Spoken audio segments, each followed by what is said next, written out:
Hello, and welcome to Contraceptive Chronicles. I'm your host, Miranda. And I'm Kacey, and today we're talking about vaginal birth control, specifically the IUD.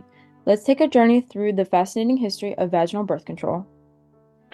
In 1909, the curtain opened with the first publication on intrauterine devices. Fast forward to 1967, the year that marked a pivotal moment in contraceptives with the invention of the copper IUD, which offered a long-term and more effective option. Sadly, the early 70s saw a downturn in the IUD use thanks to the Dawkins Shield scandal in 1971, which raised concerns about safety. Sadly, the IUD's reputation never fully recovered from this scandal, and misconception still surrounds this form of birth control. But innovation persisted. In 2001, a new chapter began with the release of the hormone-releasing IUD, which offered a safer and highly reliable contraceptive method. This leads our talk to the advantages of the IUD. From the earliest stages of experimentation to today's options, the evolution of the IUD mirrors both progress and challenges. Now let's explore why the IUD has become a game changer in the world of birth control. What sets the IUD apart is its remarkable mechanism of action, remaining localized to the uterus and cervix. This means little to no systemic side effects, making it an optimal method for women managing multiple medications or medical conditions. The IUD is a solution for symptoms like relief from heavy menstrual bleeding, cramps, or even treatment for conditions like endometriosis.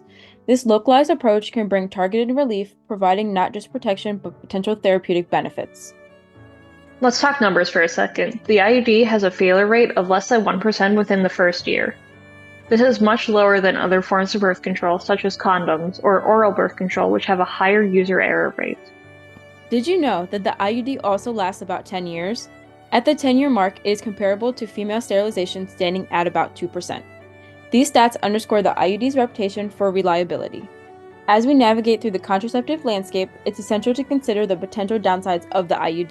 One notable aspect is insertion discomfort. The current procedure involves no numbing, and patients aren't given any prescription medication to deal with discomfort afterwards.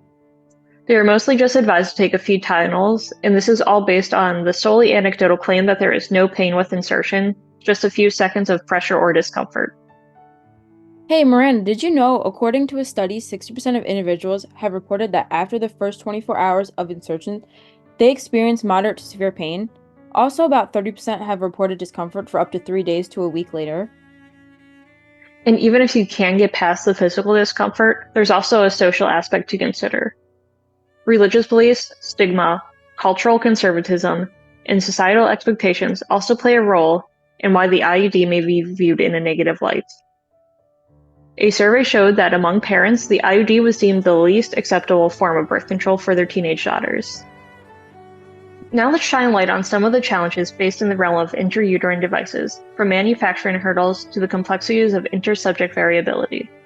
First, let's dive into manufacturing IUDs. Many formulations incorporate lubricants like silicone oil. While it aids in better mixing, flow properties, and easy demolding, these are some issues that Miranda can dive into. Controlling the concentration of lubricants is crucial because of its potential impact on mechanical strength, processing conditions, and release behavior of IUDs. A delicate balance is needed to ensure optimal performance. Another factor that makes optimizing performance a challenge is intersubject variability. Some factors that contribute to intersubject variability are expression of drug transporters, metabolizing enzymes, tissue permeability, microbiome, immune cells, blood supply, and proteins. I can see how this could be a problem. These aren't even factors that are stable within a single person. These things are going to change throughout the menstrual cycle, with age, and with disease conditions. This will lead to different drug exposures and high intersubject variability, adding complexity to making the IUD's performance more predictable. As we navigate these challenges within contraceptives, it's crucial to acknowledge these issues involved in both manufacturing and biological responses within individuals. Join us on the Contraceptive Chronicles as we dive deeper into the science and complexities behind birth control. As we wrap up